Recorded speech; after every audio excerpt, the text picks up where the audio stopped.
তাবরানী শরীফের বর্ণনা ৭২১২ নম্বর হাদিসের বর্ণনা قال رسول الله صلى الله عليه وآله وسلم أربع من أوتيهن أعطي خير الدنيا والآخرة নবীজি বলেন এই পৃথিবীর বুকে যাদেরকে চারটা জিনিস দেওয়া হয়েছে, যাদেরকে চারটা জিনিস দেওয়া হয়েছে, এই পৃথিবীর সমস্ত কল্যাণ সমূহ তাকে দেওয়া হয়েছে। নবীজি বলেন, এক নম্বর কলবান শাকিরা, আল্লাহ পাক যাকে একটা হৃদয় দান করেছেন, একটা কলব দান করেছেন, যে কলব দ্বারাতে আল্লাহর শুকর আদায় করে, নবীজি বলেন এই পৃথিবীর কল্যাণ সমূহ তাকে আল্লাহ পাক দান করেছেন।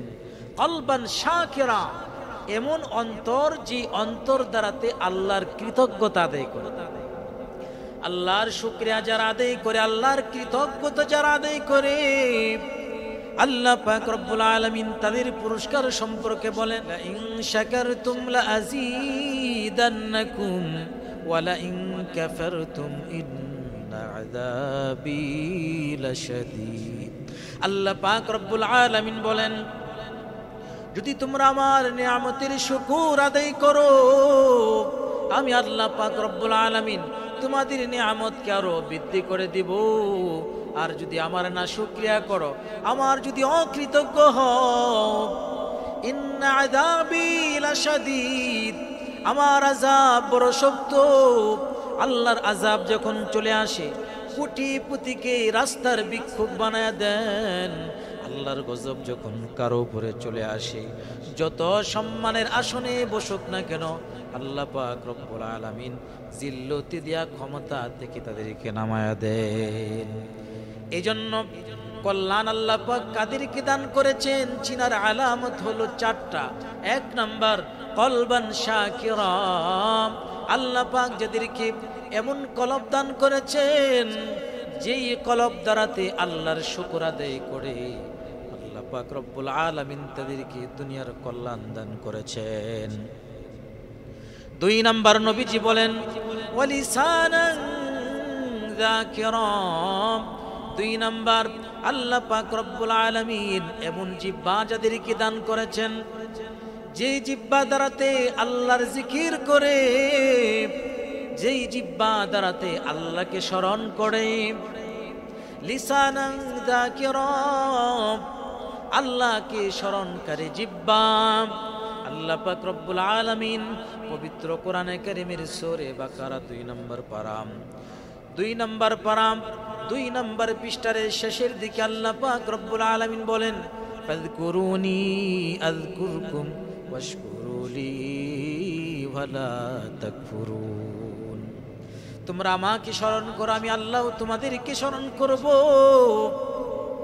তোমরা যদি দুনিয়ার কোন মজলিসে আমি আল্লাহকে স্মরণ করো, আমি আল্লাহ পাক রব্বুল আলামিন এর চাইতে উত্তম মজলিস ফেরেশতাদের মজলিসে তোমাদের নামটা স্মরণ করব। লিসানান যাকিরা, যে জিহ্বা দ্বারাতে আল্লাহর জিকির করা হয়। আজকে দুনিয়াতে যারা এই জিহ্বাটাকে আল্লাহর জিকিরের মাধ্যমে কাটিয়ে দেয়, নবীজি বলেন কিয়ামতের কঠিন ময়দানে আল্লাহ পাক রব্বুল আলামিন তাকে জান্নাতি বানায়া দিবেন। ওই জাকিরিন জান্নাতে যাবে, হাসতে হাসতে আল্লাহর তৈরি জান্নাতে প্রবেশ করবে। তাহলে এই দুনিয়ার কল্যাণ আল্লাহ কাদেরকে দান করেছেন, চিনার আলামত চারটি। এক নাম্বার কলবান শাকিরা, দুই নাম্বার লিসানান যাকিরা, তিন নাম্বার ওয়াবাদাদান আলাল বালাই সাবিরা। আল্লাহ পাক রব্বুল আলামিন এমন দেহ যাদেরকে দান করেছেন, হাজারো কষ্ট বিপদ মুসিবত আসার পরেও ধৈর্য ধারণ করে আল্লাহর রহমত থেকে নৈরাশ হয় না, হতাশ হয় না। আল্লাহ পাক রব্বুল আলামিন তাদেরকে দুনিয়ার সমগ্র কল্যাণের মালিক বানায়া দেন। যারা বিপদে মুসিবতে ধৈর্য ধারণ করে, আল্লাহ পাক রব্বুল আলামিন তাদেরকেও দুনিয়ার কল্যাণ সমূহ দান করেন। আল্লাহ পাক রব্বুল আলামিন বলেন, ইন্নামা ইউওয়াফাস সাবিরুনা আজরাহুম বিগাইরি হিসাব। আল্লাহ পাক রব্বুল আলামিন বলেন, নিশ্চয়ই যারা ধৈর্য ধারণ করবে আল্লাহ পাক রব্বুল আলামিন তাদেরকে অসংখ্য অগণিত পুরস্কারের ব্যবস্থা করে দেন। যারা ধৈর্য ধারণ করবে আল্লাহ পাক এই দুনিয়াতেই তাদেরকে অসংখ্য অগণিত পুরস্কারের ব্যবস্থা করে দেন। তাহলে যাদেরকে আল্লাহ পাক দুনিয়াতে চারটা জিনিস দান করেছেন তাদেরকে দুনিয়ার সমস্ত কল্যাণের মালিক বানায়া দেন। 1 নাম্বার কলবান শাকিরা, 2 নাম্বার লিসানান যাকিরা, 3 নাম্বার ওয়া বাদাদান আলাল বালাই সাবিরা, 4 নাম্বার ওয়া যাওজাতুন সালিহা। 4 নাম্বার হলো আল্লাহ পাক এই দুনিয়াতে যাদেরকে নেককার স্ত্রী দান করেছেন, এই দুনিয়ার সমস্ত কল্যাণ আল্লাহ তাদেরকে দান করেছেন। কারণ স্ত্রী যদি নেককার হয় ঘরের ভিতরে সংসারটা আলোকিত হয়ে যায়, আর স্ত্রী যদি বদকার হয় তাহলে এই ঘরের ভিতরে অন্ধকার আর অন্ধকার নিমজ্জিত হয়, অশান্তি এই ঘরের ভিতরে লেগেই থাকে। আমার ভাইয়ারাম, এই জন্য বিশ্বনবী সাল্লাল্লাহু আলাইহি ওয়াসাল্লাম বলেন, যাদেরকে 4টা জিনিস দান করা হয়েছে দুনিয়ার কল্যাণ তাদেরকে দান করা হয়েছে। অন্য হাদিসের ভিতরে নবীজি বলেন, মুসনাদে আহমদের বর্ণনা 144 নম্বর হাদিসের বর্ণনা, নবীজি সাল্লাল্লাহু আলাইহি ওয়াসাল্লাম বলেন, যাদেরকে 4টা জিনিস দেওয়া হয়েছে দুনিয়ার কল্যাণ সমূহের মালিক তাদেরকে দান করা হয়েছে, তাদের ভাগ্য আল্লাহ পাক রব্বুল আলামিন খুলে দেন। 1 নাম্বার আল মারআতুস সালিহা, নেককার স্ত্রী। 2 নাম্বার ওয়াল মাসকানুস সালিহ, আল্লাহ পাক রব্বুল আলামিন বাড়িঘর দান করেন যে বাড়িঘরটা তার জন্য নিরাপদ হয়। এমনও বাড়িঘর আছে বিল্ডিং বানাইছে কিন্তু শান্তিতে ঘরের ভিতরে থাকতে পারে না। আল্লাহ পাক রব্বুল আলামিন এমন ঘর বাড়ি দান করেন যেখানে নিরাপদে থাকতে পারবে। 2 নাম্বার আল্লাহ পাক রব্বুল আলামিন সুন্দর বাড়ি দিয়েছেন। 3 নাম্বার ওয়াল মারকাবুস সালিহ, চলাফেরা করার জন্য আল্লাহ পাক উত্তম যানবাহনের ব্যবস্থা করে দেন। 4 নাম্বার ওয়াল জারুস সালিহ, প্রতিবেশী যারা তারা নেককার হয়, প্রতিবেশীরা ভালো হয়। প্রতিবেশী যদি ভালো হয় শান্তিতে থাকা যায়, আর প্রতিবেশী যদি খারাপ হয় তাহলে শান্তিতে বাড়িতে থাকা যায় না। এবার নবীজি বলেন, এই পৃথিবীর বুকে তারা হতভাগ্য, তারাই হলো কপাল পোড়া, যাদেরকে আল্লাহ পাক রব্বুল আলামিন 4টা জিনিস দান করছেন। 4টা জিনিস আল্লাহ পাক যাদেরকে দান করেছেন তারা হলো এই পৃথিবীর বুকে কপাল পোড়া। 1 নাম্বার হলো আল মারআতুস সু, 1 নাম্বার হলো বদকার স্ত্রী। বদকার স্ত্রী যে ঘরের ভিতরে থাকে, এই ঘরের ভিতরে অশান্তির কোনো শেষ নাই। ওই ঘরের ভিতরে বসবাস করে কোনো শান্তি নাই। ওই ঘরের ভিতরে ঢুকলেই অন্তরের ভিতরে অশান্তি লেগে থাকে। ঘর থেকে বের হলেও অশান্তি, কোথাও গিয়া শান্তি পাওয়া যায় না। কারণ যে জায়গায় আল্লাহ পাক রব্বুল আলামিন শান্তির ব্যবস্থা করেছেন ওই জায়গার ভিতরেই অশান্তি। এই জন্য নবীজি সাল্লাল্লাহু আলাইহি সাল্লাম বলেছেন, যখন তোমরা বিবাহ করবা তখন নেককার সালেহা আবেদা স্ত্রী দেখে তোমরা বিবাহ করো। যেই মেয়েটা দিনদার, দিনদারিত্ব দেখে বিবাহ করো তাহলে ঘরের ভিতরে অশান্তি হবে না। আজকে তো বিবাহের সময় আমাদের ঝামেলা। 1 নম্বর দেখে মেয়েটা ধন সম্পদের মালিক কিনা, যার কারণে অশান্তি ঘরের ভিতরে লেগেই থাকে। কারণ যেই মেয়েটা অঢেল সম্পদের মালিক, এই মেয়েটা যখন ঘরে যায় তখন ওই টাকার গরম থাকে, তখন আর স্বামীর কথা মতো সে জীবন যাপন করে না, নিজেদের মন গড়া অনুযায়ী চলতে চায়। ওই ঘরের ভিতরে তখন শান্তি নামক জিনিসটা আর থাকে না, চলে যায়। 2 নম্বর, যখন বিবাহ করে তখন সবচেয়ে সুন্দরী মেয়েটা দেখে বিবাহ করেন। আর এই সুন্দরের ভিতরে কেমন ফিতনা, এই মেয়েটা পরবর্তীতে পরকীয়ার ভিতরে লিপ্ত হয়ে যায়। যার কারণে গড়ের ভিতরে শান্তি থাকে না, গড়ের ভিতরে অশান্তি থাকে। এই জন্য নবীজি বলেন, যদি তুমি মেয়েকে বিবাহ করতে পারো, কয়েকটা জিনিস দেখবা যদি থাকে ভালো। 1 নাম্বার, যদি মাল থাকে তো থাকলো, নতুবা না থাকলেও কোনো সমস্যা নাই। 2 নাম্বার, সুন্দর যদি থাকে, ভালো না থাকলেও সমস্যা নাই। 3 নাম্বার, ফ্যামিলিগতভাবে ব্যাকগ্রাউন্ড যদি ভালো থাকে, যেমন সাম্রাজ্য ফিল্ম ফ্যামিলির লোক, উচ্চ মর্যাদা সম্পূর্ণ বংশের মেয়ে যদি থাকে, ভালো, নতুবা কোনো সমস্যা নাই।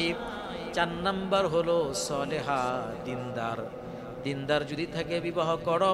নবীজি বলেন, দিনদার যদি না থাকে, বাকি 3টা থাকে, তোমার ঘরে ধ্বংস, তোমার সংসারের ভিতরে অশান্তি লেগেই থাকবে। সব আছে কিন্তু দিনদারিত্ব নাই, ওই ঘরের ভিতরে শান্তি কখনো আসবে না। এজন্য নবীজি বলেন, যেই ঘরের ভিতরে বদকার স্ত্রী থাকে, ওই ব্যক্তির কপালটা পোড়া, তার জীবনে আর কোনো শান্তি থাকে না, জীবনটা অশান্তিতে ভরপুর হয়ে যায়। 2 নাম্বার, ওয়াল মাসকানুস সু, বসবাস করার মতন কোনো জায়গা নাই। হত দরিদ্র, নিজের কোনো জমি বিঠা নাই, মানুষের বাড়িতে থাকে,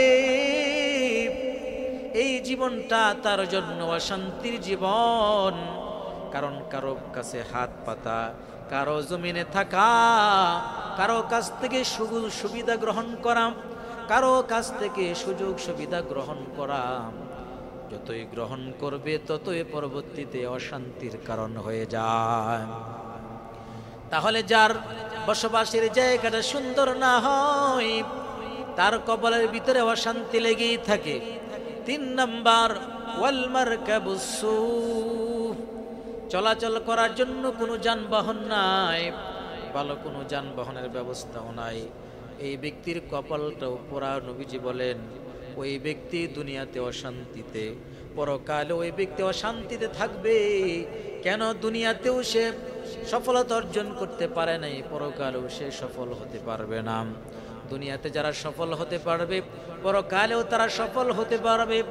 দুনিয়াতে সফলতার উদ্দেশ্য এমন নয় কোটি টাকার মালিক হওয়া, বরং দুনিয়ার সফলতার মানে হলো ওই লোকটা আল্লাহর গোলামির মাধ্যমে কাটিয়ে দেওয়া। কারণ অনেক মানুষ আছে গরিব, হত দরিদ্র, আল্লাহকে ভুলে নাম, কিন্তু অনেক গরিব এমন আছে আল্লাহকে আরো গালিগালাজ করে, যে আল্লাহ আমাকে সারা বুঝে অন্য কাউকে দেখে নাই, আমাকে কেন আল্লাহ এত বিপদ দিল, আমাকে কেন আল্লাহ এত মুসিবত দিল, আমাকে কেন অশান্তি দিল। থাকার মতন একটা ভালো বাড়ি নাই, থাকার মতন কোনো জায়গা নাই, চলাচল করার মতন কোনো যানবাহন নাই, আল্লাহর বিরুদ্ধে শাকায়াত করতে থাকে। ওই সমস্ত ব্যক্তি দুনিয়াতেও বরবাদ, পরকালেও বরবাদ। যারা দুনিয়াতে এই অবস্থা, এই হালতে থাকে, তারা দুনিয়াতেও বরবাদ, পরকালেও বরবাদ। আর যারা দুনিয়াতে দেখা যায় বসবাসের কোনো ভালো জায়গা পায় নাই, কিন্তু এরপরও আল্লাহর উপরে তাওয়াক্কুল করে, আল্লাহর উপরে ভরসা রাখে যে আল্লাহ পাক আমার কল্যাণের জন্য এগুলো করেছেন, পরকালে ওই ব্যক্তি পাবে, দুনিয়াতে না পেল। ওয়াল মারকাবুস সু, 3 নাম্বার হলো, এই দুনিয়াতে যদি চলাফেরার মতন কোনো ব্যবস্থা না থাকে, যানবাহনের ব্যবস্থা না থাকে। 4 নাম্বার, ওয়াল জারুস সু, প্রতিবেশী যদি খারাপ হয়, এই দুনিয়াতে তার কপাল পোড়া। কারণ ভালো প্রতিবেশী হলে সুন্দরভাবে বসবাস করা যায়, আর খারাপ প্রতিবেশী হলে সুন্দরভাবে দুনিয়াতে বসবাস করা যায় না। দেখা যায় আপনার চলনে ভলনে ভুল ধরবে, ভালো জিনিস আপনার কাছে ভালো লাগবে না। আপনি ভালো কিছু করতেছেন, প্রতিবেশী যদি খারাপ থাকে, তাহলে আপনার ভালো জিনিসটা ওই ব্যক্তি সহ্য করতে পারে না। কেন? তার ভিতরে অহংকার, তার ভিতরে হিংসা, হিংসার আগুনে জ্বলতেছে যে ওই ব্যক্তির এত ভালো চাকরি হয়ে গেছে, ওই ব্যক্তির 2 তলা 3 তলা বিল্ডিং এর মালিক হয়ে গেছে, এগুলো তার কাছে সহ্য হয় না। ওই ব্যক্তি শিল্পপতি হয়ে গেছে, এটা তার কাছে সহ্য হয় না। তখন তাকে ডাউন করার জন্য, তাকে শেষ করার জন্য, তাকে ধ্বংস করার জন্য চেষ্টা করতে থাকে। এজন্য সদা সর্বদা আল্লাহর কাছে দোয়া করা, যেন আল্লাহ পাক রব্বুল আলামিন বদকার পাপিষ্ঠ প্রতিবেশীদের থেকে যেন আল্লাহ পাক রব্বুল আলামিন আমাদেরকে হেফাজত করেন, বদকার প্রতিবেশী থেকে যেন আল্লাহ পাক আমাদেরকে হেফাজত করেন। এজন্য 4টা জিনিস থেকে আমরা আল্লাহর কাছে পানা চাই। 1 নাম্বার আলমার উসু, বদকার নারী থেকে, বদকার স্ত্রী থেকে আমরা আল্লাহ পাক রব্বুল আলামিনের কাছে পানা চাইব। 2 নাম্বার ওয়াল মাসকানুস সু, খারাপ জায়গা থেকে, বসবাসের জায়গাটা খারাপ হওয়া থেকে আল্লাহ পাক রব্বুল আলামিনের কাছে আমরা পানা চাইব। 3 নাম্বার ওয়াল মারকাবুস সু, চলাফেরার জন্য খারাপ যানবাহন থেকে আমরা আল্লাহর কাছে আশ্রয় চাইব। 4 নাম্বার ওয়াল জারিস সু, খারাপ প্রতিবেশী থেকে আমরা আল্লাহ পাক রব্বুল আলামিনের কাছে পানা চাইব।